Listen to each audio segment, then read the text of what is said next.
माँ तू सबसे प्यारी है, माँ तू जग में न्यारी है। माँ तू सबसे प्यारी है, माँ तू जग में न्यारी है। अपने आंचल में रखना, अपने आंचल में रखना। हमें वरदानों से भरना। माँ तू सबसे प्यारी है, माँ तू जग में न्यारी है। माँ तू सबसे प्यारी है, माँ तू जग में न्यारी है। पिता, पुत्र और पवित्र आत्मा के नाम पर आमेन। आप सबों को जय यीशु। आज का क्लास विशेष रूप से मैं उन लोगों के लिए लेना चाहूंगा जो लोग अपने को तो क्रिस्तीय बोलते हैं, बपतिस्मा लिया है, चर्च भी जा रहा है, प्रार्थना भी कर रहा है, लेकिन साथ ही साथ अनेकों लोग अंधविश्वास में पड़े हुए हैं, अविश्वास में पड़े हैं, कुछ लोगों के पीछे पड़े हुए हैं, कुछ लोगों को अपना सब कुछ मानते हैं। अगर कुछ भी करना है उन लोगों से पूछेगा, ब्रदर थोड़ा प्रार्थना करके बोलिए, मुझे ये करना है कि नहीं, मुझे वो करना है कि नहीं। इस प्रकार कुछ व्यक्ति विशेष के पीछे पड़ने वाला, कुछ लोग चिन्ह चमत्कार चाहिए, अरे वहां चिन्ह है, वहां चमत्कार होता है, यहां क्या है, इस प्रकार बोल करके। ईसाई तो है, लेकिन इस प्रकार का अंधविश्वास के कर्म में पड़े हुए हैं। सूक्ति ग्रंथ उसके अध्याय 3, प्रोवर्ब्स चैप्टर 3, वाक्य 5 से 7 तक अगर पढ़ेंगे, प्रोवर्ब्स चैप्टर 3 वर्स 5 to 7, वहां पर लिखा हुआ है, तुम सारे हृदय से प्रभु का भरोसा करो। तुम सारे हृदय से प्रभु का भरोसा करो। अपनी बुद्धि पर निर्भर मत रहो। अपने सब कार्यों में प्रभु का ध्यान रखो, वह तुम्हारा मार्ग प्रशस्त कर देगा। अपने को बुद्धिमान ना समझो, प्रभु पर श्रद्धा रखो और बुराई से दूर रहो। बार बार यही बोल करके दे रहा है, हमें प्रभु पर भरोसा करना है। आंख बंद कर करके जिसके नाम पर तुमने बपतिस्मा लिया, उस प्रभु पर भरोसा कीजिए। आपको किसी व्यक्ति विशेष के पीछे, किसी ऐसा संगठन के पीछे भागने की जरूरत नहीं है। आपके विश्वास करने के लिए, सिखाने के लिए प्रभु यीशु मसीह ने स्वयं एक कलीसिया का निर्माण किया, एक कलीसिया को, एक अगुवा को दिया। आपको उस कलीसिया के अधीन रहना, उस अगुवा के अधीन रह करके जो अगुवा द्वारा, जो कलीसिया द्वारा सिखाता है, उसके अनुसार चलना है। इसके अलावा बाकी किसी के पीछे दौड़ना नहीं। आपके क्या जरूरत है ईश्वर जान रहे हैं, आपके जरूरत के अनुसार ईश्वर आपको देगा, यह भरोसा करना है।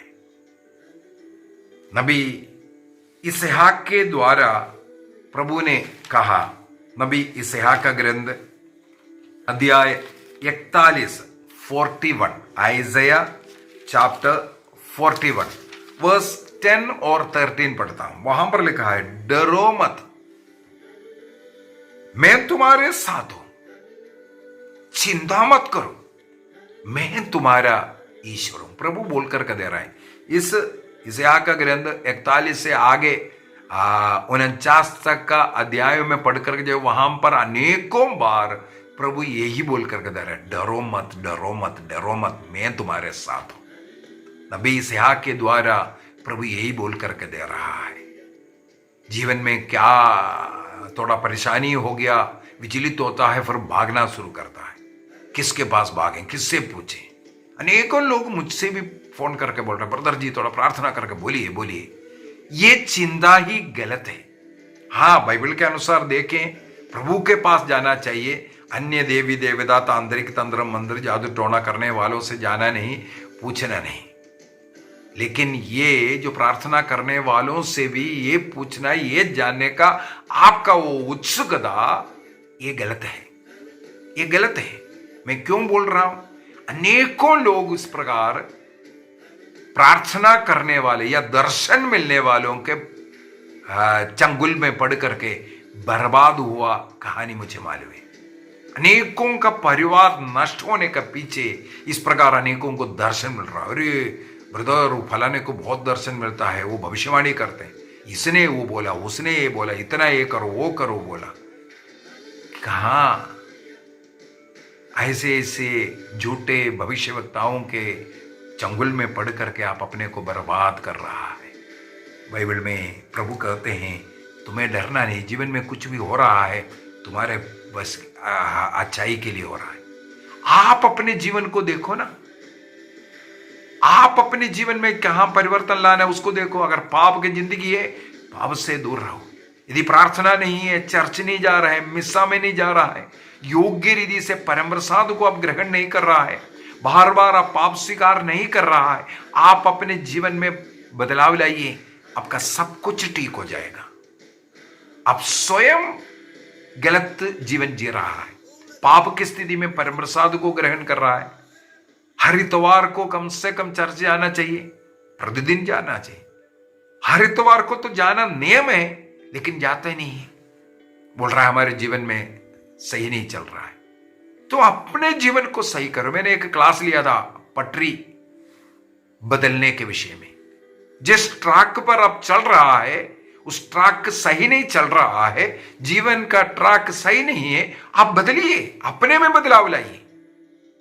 आपको मालूम है आपके जीवन आप कैसे जी रहा है, प्रार्थना में कितना समय दे रहा है, भक्ति का जीवन कैसा है, संसार के साथ आपका लगन कितना है, पाप का जिंदगी, ये सब आपको मालूम है। आप अपने जीवन में बदलाव लाइए। इसके बाद कुछ भी हो रहा है, प्रभु बोलता है चिंता मत करो, मैं तुम्हारे ईश्वर तुम्हारे साथ है। और आगे कहते हैं, मैं तुम्हें शक्ति प्रदान कर तुम्हारी सहायता करूंगा। ये प्रभु का वाणी है, ईश्वर बोल रहा है। मैं अपने विजयी दाहिने हाथ से तुम्हें संभालूंगा, ये प्रभु कहता है। आपको यहां वहां जाने का जरूरत नहीं, भटकने का जरूरत नहीं। वाक्य 13 में, क्योंकि मैं तुम्हारा ईश्वर हूं, मैं तुम्हारा दाहिना हाथ पकड़कर तुमसे कहता हूं, मत डरो, देखो मैं तुम्हारी सहायता करता हूं। जो सहायता करने वाले ईश्वर मेरे साथ है, तो मैं क्यों विचलित हूं? मुझे केवल यही देखना है, क्या मैं प्रभु के साथ हूं कि नहीं? क्या प्रभु से दूर जाकर के अपना जिंदगी जी रहा है, अपने बुद्धि में चल रहा है? प्रभु ने जो कलीसिया दिया, कलीसिया के साथ जुड़ा हुआ है कि नहीं? उस कलीसिया के अधिकारी को मान रहा है कि नहीं? कलीसिया के नियम के अनुसार जीवन जी रहा है कि नहीं? बस आपको यही देखना है। अध्याय 43 को भी थोड़ा पढ़ते हैं। आइज़ाया चैप्टर 43 वर्स 2, यदि तुम समुद्र पार करोगे, मैं तुम्हारे साथ होऊंगा। इस्राएली लोग लाल सागर पार किया, इस्राएली लोगों को भगा करके नहीं लेके गए। इसके बाद लिखा है, यदि तुम आग पार करोगे तो तुम नहीं जलोगे। हमें मालूम है दानियल के ग्रंथ अध्याय 3 के अंदर शद्रक, मेशक, अबेदनगो 3 युवकों को राजा नबूकदनेस्सर बंदी बना करके आग के भट्टी में डाल दिया था। लेकिन राजा स्वयं देखा आग के अंदर 4 लोग ईश्वर की स्तुति करता हुआ। ईश्वर बोल रहा है, यदि तुम आग पार करोगे तो तुम नहीं जलोगे, ज्वालाएं तुमको भस्म नहीं करेगा। शद्रक, मेशक, अबेदनगो को जो डालने के लिए गया, बाइबल में लिखा है वे लोग भस्म हो गया, लेकिन जो आग के अंदर पड़ा है वो प्रभु का स्तुतिगान कर रहा था।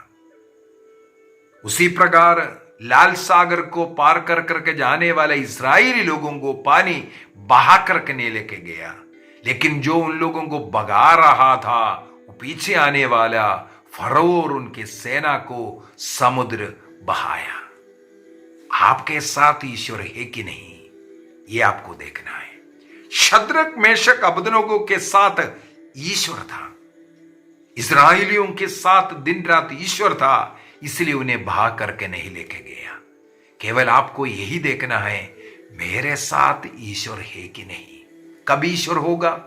यदि आप कलीसिया के नियम के अनुसार जीवन जी रहा है, आपके घर में पारिवारिक प्रार्थना है, रोज आप बाइबल पढ़ रहा है, पाप से आप दूर रह रहा है, अंधविश्वास से आप दूर रह रहा है, प्रभु को मान रहा है, प्रभु मेरे साथ है, विश्वास कर रहा है और वो स्वीकार करता है, आप बच जाएगा। आपको यहां वहां भटकने की जरूरत नहीं। एक चर्च को जोड़ करके दूसरे में जा रहा है, स्वतंत्र कलीसिया में जा रहा है। कौन है उसका मालिक? कौन उसको सिखाता है? कौन है उसका स्थापित करने वाला? ईसा मसीह के द्वारा स्थापित किया हुआ एक ही कलीसिया, उस कलीसिया का सदस्य बनकर के रहिए। इस प्रकार का अंधविश्वास में भटकना नहीं, फ्री चर्च के पीछे भटकना नहीं, चमत्कार दर्शन के पीछे भागना नहीं। आप प्रार्थना में अपने जीवन में परिवर्तन लाओ। आप अपने जीवन में, अपने पति का जीवन में, अपने पत्नी के जीवन में, अपने बच्चों के जीवन में परिवर्तन चाहना है तो परिवार मिलकर के एक साथ प्रार्थना करना शुरू कीजिए। अनेकों वचनों को मैंने नोट किया है, सारे वचनों के ऊपर बोलना बहुत समय लगेगा, लेकिन कुछ वचनों को मैं बोल करके देता हूं। लेवी ग्रंथ दिया 19 वाक्य 26 में इस प्रकार का अंधविश्वास, अविश्वास, मूर्ति पूजा और जो तंत्र मंत्र, जादू टोना, जो भविष्यवाणी करने वाले ऐसे लोगों के पास जाना मना करते हैं। उसी प्रकार विधि विवरण ग्रंथ अध्याय 18 का वाक्य 10 से आगे पढ़ना। प्रभु का वचन ऐसे लोगों के पीछे जाना मना कर रहा है। इस्याक का ग्रंथ अध्याय 47 वाक्य 12 से 14 तक और रेवलेशन चैप्टर 21 वाक्य 8 में और 27 में इस प्रकार का अंधविश्वास में भटकने वाले लोग स्वर्ग में प्रवेश नहीं कर सकता। जो कलीसिया से जुड़ करके ईसा मसीह में विश्वास करते हुए उनका शरीर रक्त को ग्रहण करने वाला वही व्यक्ति स्वर्ग में प्रवेश कर पाएगा। जो मनुष्यों के पीछे भाग रहा है, पास्टरों के पीछे, भविष्यवक्ताओं के पीछे भाग रहा है, यहां चमत्कार है वहां चमत्कार है बोल करके भाग रहा है, उनके विषय में यही है। तिमोथी को लिखते हुए संत पौलुस लिखते हैं, पहला तिमोथी अध्याय 4 वाक्य 6 और 7। पहला तिमोथी अध्याय 4, first Timothy chapter 4 verse 6 and 7। साफ साफ वहां पर लिखा है, कई कल्पित कहानियां सुनाने वाले लोग हैं। मैंने पिछले एक क्लास के अंदर बोला था एटीएम से पैसा निकालने वाला पास्टर के विषय में। इस प्रकार की झूठी कहानियों में आप लोग विश्वास कर रहे हैं। किसी ने टिप्पणी भी लिखा था, किसी फादर ने भी बोला है, चाहे वो फादर बोले, चाहे सिस्टर बोले, चाहे ब्रदर राजन बोले, ये सब झूठ है। प्रभु को ये झूठ पसंद नहीं है। ऐसा ईश्वर कर करके नहीं देगा, क्योंकि वो हमारे देश के नियम के खिलाफ है। हमारे देश के नियम के खिलाफ है। वो बाइबल के अंदर पैसा मिल गया, नया नया नोट मिल गया, एटीएम से पैसा निकल रहा है। इस प्रकार पैसा जो मनी लॉन्ड्रिंग, ये जो है देश के नियम के खिलाफ है, वो ईश्वर नहीं करता है। ऐसे ऐसे झूठी शिक्षाओं में मत जाइए, मत फंसिए। प्रभु कैसे धन देने के, इस्याक का ग्रंथ अध्याय 45 वाक्य 3 में प्रभु बोलते हैं, अंधकार में रखे हुए खजाना में तुम्हें दे रहा हूं। एक खजाना लोग सोच रहा है कहीं तो सोना मिल रहा है या लॉटरी लग रहा है। हाँ वो भी है, अगर ऐसा देने से अच्छा है लॉटरी लगा दो उनको, करोड़ों रुपया मिल जाएगा। जो एटीएम से पैसा निकाल करके वहां पर गड़बड़ी ना करते हुए जो देश की सुरक्षा के लिए के विरुद्ध है वो, ऐसा काम प्रभु क्यों करें? एक लॉटरी लग जाए, इनको करोड़ों मिलने दो, ये तो सबसे अच्छा तरीका है। तो खजाना जो मिल रहा है उसका साधन हो सकता है आपको एक नौकरी मिल रहा हो सकता है अन्य लोगों का मदद मिल रहा हो। जो सही तरीका है उसी तरीके से ही प्रभु देता है। ये झूठे कहानियों के पीछे, चाहे मैं बोल रहा ना, चाहे फादर बोलने दो, चाहे सिस्टर बोलने दो, चाहे पास्टर बोलने दो, चाहे मैं बोल रहा हूं, स्वयं बोल रहा हूं, विश्वास मत कीजिए ईश्वर को इस प्रकार का झूठी कहानी। चाहे हो सकता है प्रभु ने दिया बोलकर प्रभु का ये करने के लिए, नहीं, प्रभु वो पसंद नहीं करता। Timothy, 1 Timothy chapter 4 verse 6 and 7 इस प्रकार का जो कहानी बनाने वाले लोगों से दूर रहो, ये बता करके दे रहा है। इसी प्रकार 1 कुरिन्थियन चैप्टर 10 वर्स 14 इस प्रकार का अंधविश्वास, मूर्ति पूजा, ऐसे लोगों से दूर रहो। 1 जॉन चैप्टर 5:21 असत्य की देवताओं से दूर रहो। असत्य, झूठ बोलने वाले, बड़ा चढ़ा करके बोलने वाले, कई गलत उदाहरण, साक्ष्य देने वाले, प्रभु को ऐसे लोग पसंद नहीं है। ऐसे लोगों से आपको दूर रहना है। 1 जॉन चैप्टर 5:18 पहला यूहन्ना अध्याय 5:18 ईश्वर का संतान इस प्रकार का पाप नहीं करेगा। यूहन्ना का पहला पत्र अध्याय 3 वाक्य 1 में लिखे, हम ईश्वर का संतान है, हमें सत्य पर रहना, ईमानदारी पर रहना, झूठ बोल करके नाम कमाने के लिए और लोगों का भीड़ लगाने के लिए प्रयत्न नहीं करना।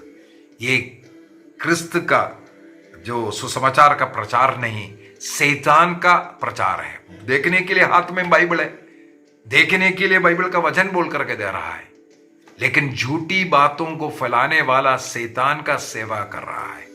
ऐसे लोगों से बच कर रहिए। इसका मेरा ये कहने का ताल्पर्य नहीं है चमत्कार नहीं है, चमत्कार है, चमत्कार को चमत्कार ही बोलूंगा, लेकिन झूठी जो शिक्षाएं हैं ये झूठी है, शैतान का कार्य है। इस प्रकार का पाप करने वाला एक राजा के विषय में राजाओं का दूसरा ग्रंथ अध्याय 21 वर्स 2 से आगे हम लोग पढ़ सकते हैं।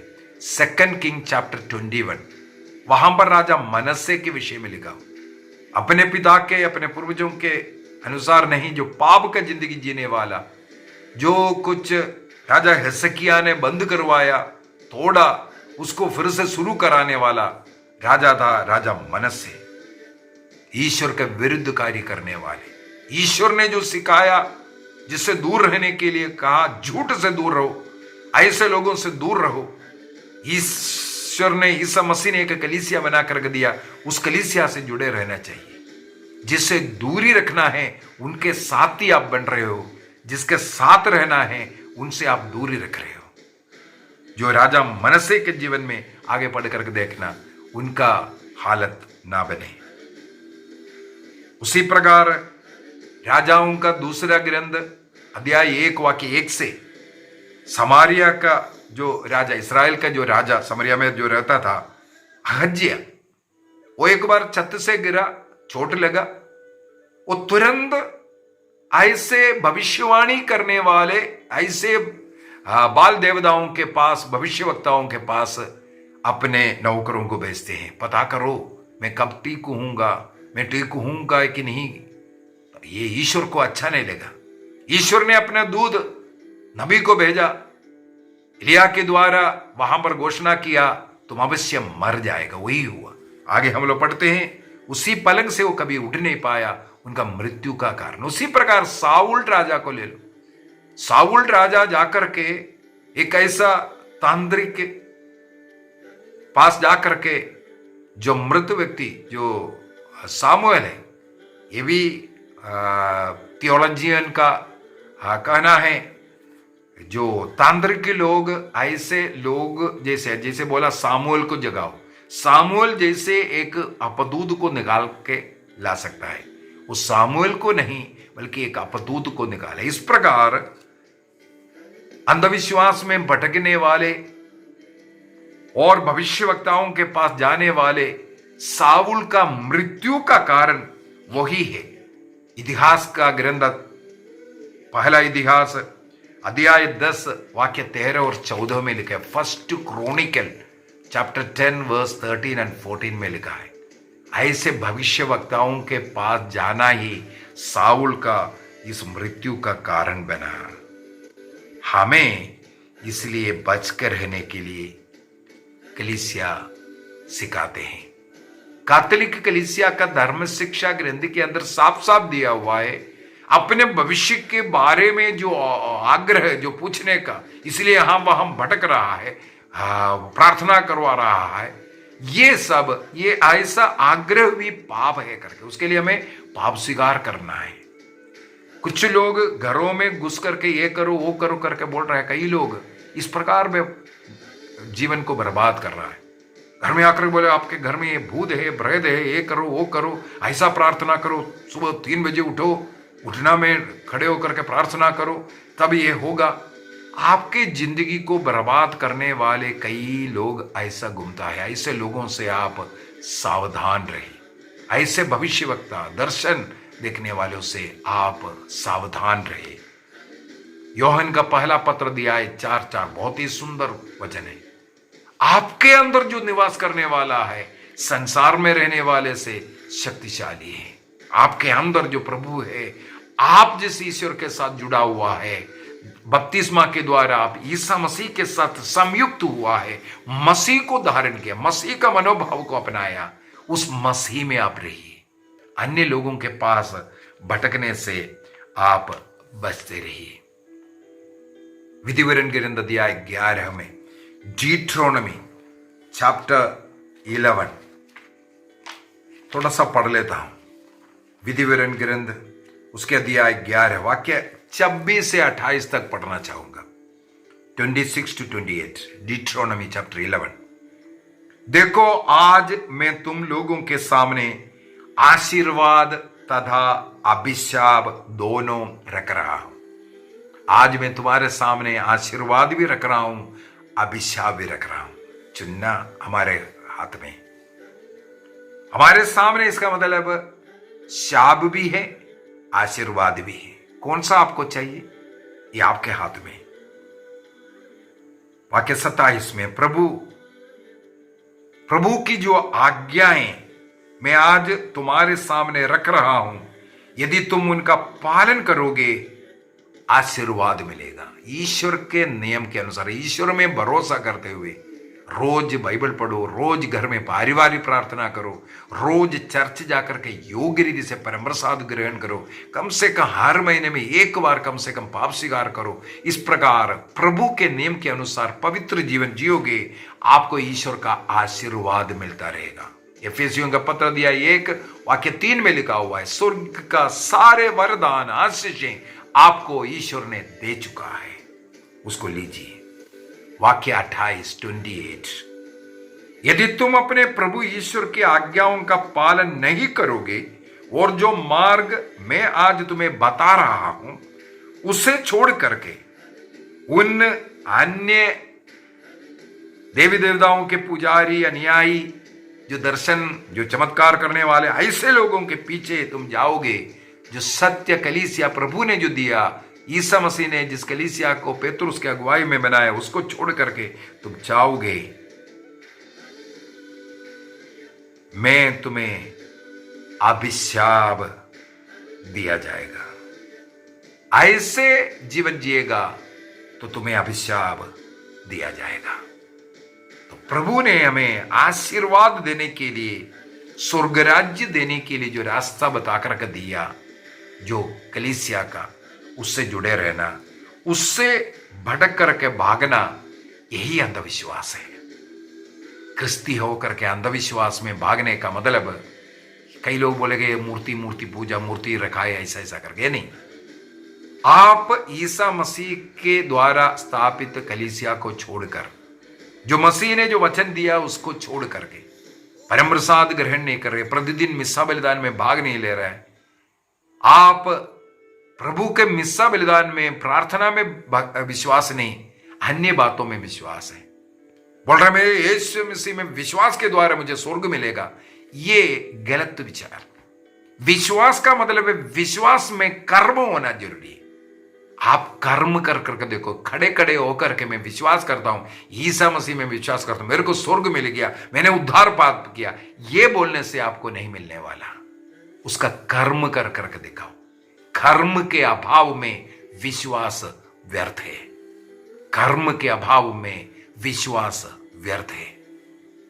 गरीबों को खाना खिलाइए, जो भूखे हैं उन्हें खिलाइए, जो प्यासे हैं उन्हें पिलाइए, जो नंगा है उन्हें पहनाइए, जो जरूरतमंदों को मदद कीजिए, और पाप से दूर रहिए, और कलीसिया से जुड़े रह करके परम प्रसाद को, प्रभु यीशु मसीह के शरीर रक्त को ग्रहण कीजिए। अंधविश्वास से दूर रहे, स्वतंत्र कलीसिया से दूर रहे। कई लोग इंडिपेंडेंट कलीसिया से दूर रहे, अन्यथा उस स्वर्ग राज्य आपको नष्ट हो जाएगा। आइए अपने आंखों को बंद करें, एक निर्णय करें, मैं और मेरा परिवार प्रतिदिन घर में प्रार्थना करेंगे। 1 घंटे का पारिवारिक प्रार्थना के लिए समय, पैसा कमाना, नौकरी करना, सब कार्य सही है, लेकिन प्रार्थना के लिए यदि आपके पास 1 घंटा देने के लिए नहीं है, आप पाप में पड़ा है, संसार में पड़ा है। यदि आपको हर इतवार को चर्च जाने का समय नहीं है, पाप स्वीकार कर योग्य रीति से परम प्रसाद को आप ग्रहण नहीं करता, आप पाप में पड़े हैं। इस अवस्था में रह करके आप कितना भी चाहे, आपका जिंदगी, आपका परिवार सुधर नहीं पाएगा। पैसे की जरूरत के लिए आप दिन रात मेहनत करेगा, लेकिन प्रार्थना के लिए आपके पास समय नहीं है, आप कहीं गलती कर रहा है। पहला स्थान प्रभु को दीजिए, मिस्सा बलिदान को, परिवार को, प्रार्थना को, भक्ति को दीजिए, बाकी सब यूं ही आपको मिल जाएगा। विश्वास कीजिए। पिता, पुत्र और पवित्र आत्मा के नाम पर आमीन। आप सबों को जय यीशु।